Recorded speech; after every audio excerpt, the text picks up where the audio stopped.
Yeah, you can try to explain it, not in French, pas en français, mais en anglais. Quand tu es là derrière, il faut déjà réfléchir aux questions qu'on peut te poser. Il faut dire, si on me pose la question de donner l'idée globale, comment je peux répondre? Si on me pose la question du personnage, comment je peux répondre? Donc là-bas, il faut déjà commencer à préparer les questions que les membres du jury peuvent te poser. Bonjour chers parents, bonjour chers finalistes, bienvenue dans notre leçon d'aujourd'hui. La fois passée, vous avez étudié comment va se dérouler l'épreuve orale de français. Aujourd'hui, on va voir comment aussi se déroulera l'épreuve orale d'anglais. Pour les amis qui n'avaient pas eu la chance de suivre ça précédemment, je vous prie de cliquer ici pour avoir nos leçons précédentes. Bon, c'est vrai que c'est la première fois que notre pays organise cette épreuve. La plupart des gens se disent comment ça va être. Ils se disent peut-être que ça sera difficile, ça sera compliqué. Mais je peux vous rassurer que ça ne sera pas compliqué. C'est comme ça se passe au français, mais seulement c'est la langue qui va être différente. Donc, je vous prie d'enlever cette peur en vous parce qu'aujourd'hui, je vais vous enseigner comment ça va se passer. Vous allez comprendre vraiment que ce n'est pas compliqué, c'est facile comme bonjour. Il faut seulement être très stable émotionnellement et physiquement et tout va être OK. Maintenant, pour l'épreuve orale d'anglais, il y a 4 étapes qu'on va suivre pour que cette épreuve se déroule.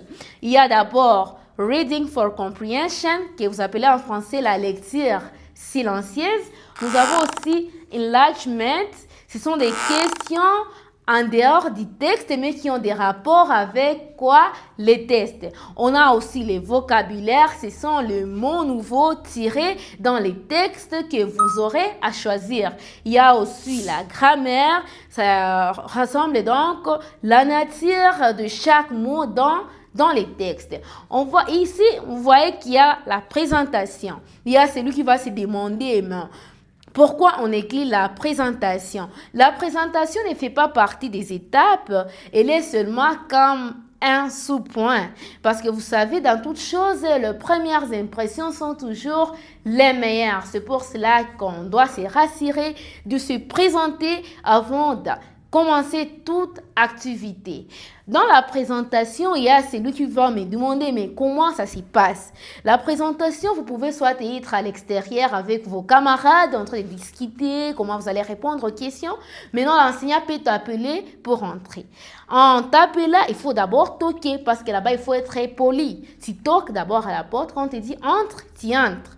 En entrant directement, il faut aller là où sont les membres du jury. Maintenant, là-bas, il faut les saluer avec politesse. Vous savez qu'en anglais, il y a deux sortes de salutations. Nous avons la salutation formelle et la salutation qui est comment informelle. Mais là-bas, tu es demandé à utiliser quoi? La salutation formelle parce que tu es devant les autorités, les grandes personnes, les adultes. Il faut être comment? Poli. En arrivant dans la salle, il faut dire, par exemple, « Good morning, sir. Good morning, madame. » Maintenant, là-bas, si c'est le matin, il faut le dire good morning. Si c'est l'après-midi, good afternoon, sir, good afternoon, madame. Si c'est le soir, il faut dire good evening. Mais je ne pense pas qu'il y aura des gens qui passeront les soirs parce que l'épreuve doit s'arrêter, je pense, à 15 h. Mais s'il arrivait que vous passez à 17 h, il faut dire quoi? Good evening. Ça, c'est la présentation. Après la présentation, le membre du jury peut te demander soit de t'asseoir. Il peut dire please have a seat. Là-bas, il faut dire thank you et tu t'assois. En disant cela, après, les membres du jury peuvent te demander de te présenter. En anglais, il peut dire can you please introduce yourself? You must respond by thank you. Say your school, where you come from, why are you there? Tu parlais de ton école, là où tu viens et pourquoi tu es là. Par exemple, tu peux dire ceci. Thank you for the floor given. My name is Anita. I am a pupil from Bakanja Institute. I am involved scientific. I am here to answer to your different questions. then they can ask you, for example, to select. On peut te demander, par exemple, de choisir parce que là-bas, il y aura des papiers qui seront sur la table là où les chiffres sont numérotés. Maintenant, on peut te demander soit de choisir un papier et en le choisissant, ils peuvent te demander ce numéro combien. Tu dis soit numéro 10, numéro 15, ça dépend des sexes que tu as choisi. Et là-bas, on peut te demander, on peut te donner un syllabus là où il y a beaucoup de tests. Ça peut être même 200 tests, 100 tests, 50, ça dépend. Maintenant, là-bas, on va te demander de choisir le numéro des textes que tu as choisi. On peut dire, what is the number of your text? You can say, my text is number 1, for example, number 20. Then they can ask you to read the text or the extract number 20. Ils peuvent te demander de lire les textes numéro 20, soit. En le lisant, on peut te dire soit d'aller les lire derrière. They can say, could you go behind to read the text? You can say, okay, there's no problem, I can go. Tu vas là derrière, tu lis les textes silencieusement. Après la lecture de 6 à 7 minutes, 5 minutes, on peut te demander de venir. En venant maintenant, là-bas, nous entamons déjà la première étape qui est Reading for Comprehension. Ils peuvent te demander les personnages, soit la personne qui parle dans les textes. En anglais, we call them the character. Yeah. They can put your question, who is the main character in your extract? Qui est le personnage principal? Là-bas, il faut parler du personnage. Tu peux parler aussi de son caractère. Quand c'est the main character is Amaku, for example, is a teacher, for example, is an engineer. You speak about his personality. Tu parles de sa personnalité dans l'extrait qu'on t'a donné. Après cela, on peut te demander aussi de donner quoi? L'idée globale du texte. They can put your question, could you give us the general idea? Yeah, you can try to explain it, not in French, pas en français, mais en anglais. Tu peux essayer de dire ce que tu as compris. C'est pour cela, quand tu es là derrière, il faut déjà réfléchir aux questions qu'on peut te poser. Il faut dire, si on me pose la question de donner l'idée globale, comment je peux répondre? Si on me pose la question du personnage, comment je peux répondre? Donc là-bas, il faut déjà commencer à préparer les questions que les membres du jury peuvent te poser. Aussi, nous avons l'étape suivante qui est enlargement. Il y a quelqu'un qui peut me poser la question, c'est quoi enlargement? Enlargement ressemble à des questions en dehors du texte, mais qui ont des rapports avec les textes que tu as choisis. Dans enlargement, on peut te demander soit de donner des films, les thèmes de ton extrait, l'extrait que tu as choisi. On peut te demander, mais c'est quoi l'extrait? What is the main theme of your extract? Your extracts can speak about politics, love, gender. Et maintenant, là-bas, il faut chercher à expliquer. Tu parles de quoi? Du thème. Mais là-bas, la plupart des fois, on amène des textes qui sont en rapport avec vos sections. Par exemple, si tu es en scientifique, en nutrition, en commercial, on va amener des textes qui sont cadres avec votre section. Maintenant, là-bas, il faut chercher comment répondre à ces questions. Quand on te dit de donner des films, il faut donner ça. Là-bas, il ne faut pas avoir peur, il faut parler. Si tu as compris les textes, il y a des questions qui ne peuvent pas t'échapper. On a aussi l'étape suivante. On a quoi? Vocabulaire, vocabulary. What is the vocabulary? There we see words. On voit quoi? Les mots. Là-bas, les membres du jury peuvent choisir quelques mots nouveaux dans les tests et te demander de donner la définition. Maintenant, là-bas, il ne faut pas chercher à bloquer la définition, donc les définitions du dictionnaire, non. Là-bas, il faut définir les mots donc définir les mots dépendamment du contexte de l'extrait. Par exemple, il y a des mots qui ont plusieurs sens. Ça dépend du contexte dans lequel ces mots-là sont utilisés. Par exemple, on peut dire, John is a lion. John is a lion. In that sentence, you will not say that John is an animal. Tu ne vas pas dire que John est un animal, non. Là-bas, on est en train de décrire la mauvaise qualité de John.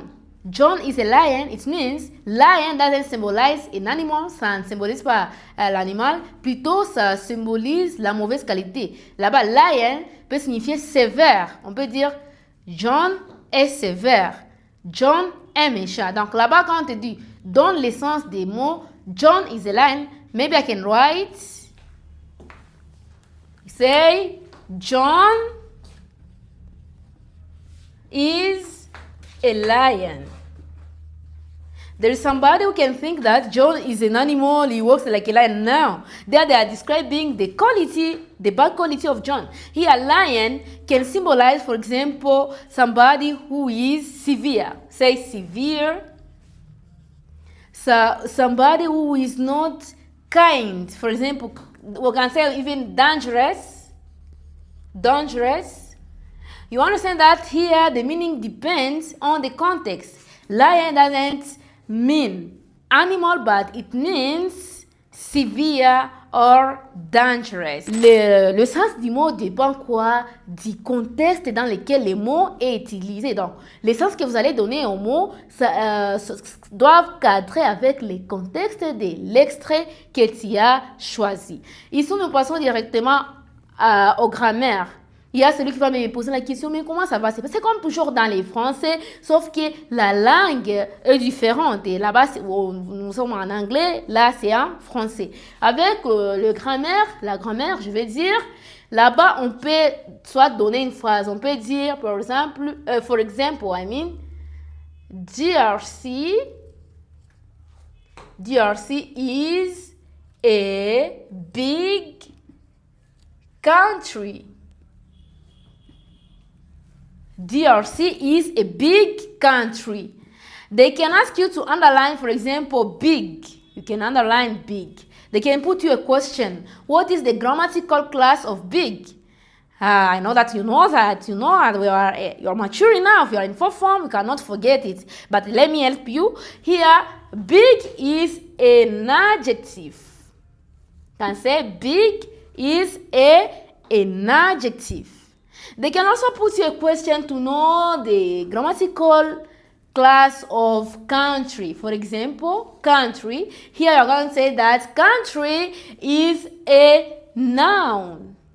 Do you understand? A noun. This is the nature. This is the grammatical class of country. You can say that country is a noun. Then you can put your question about this word.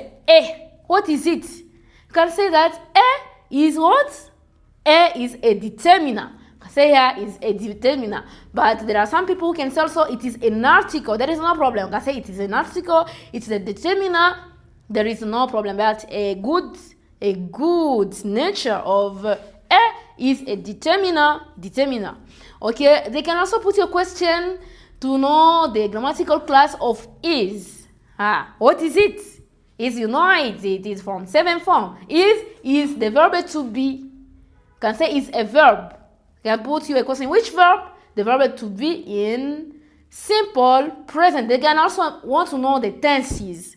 Can say here it is a verb to be in the simple present tense. DRC, what is it? You can say that DRC is a proper noun.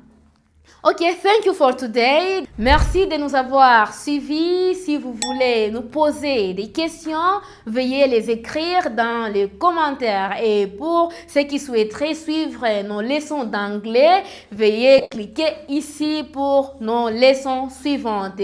Merci et bonne suite.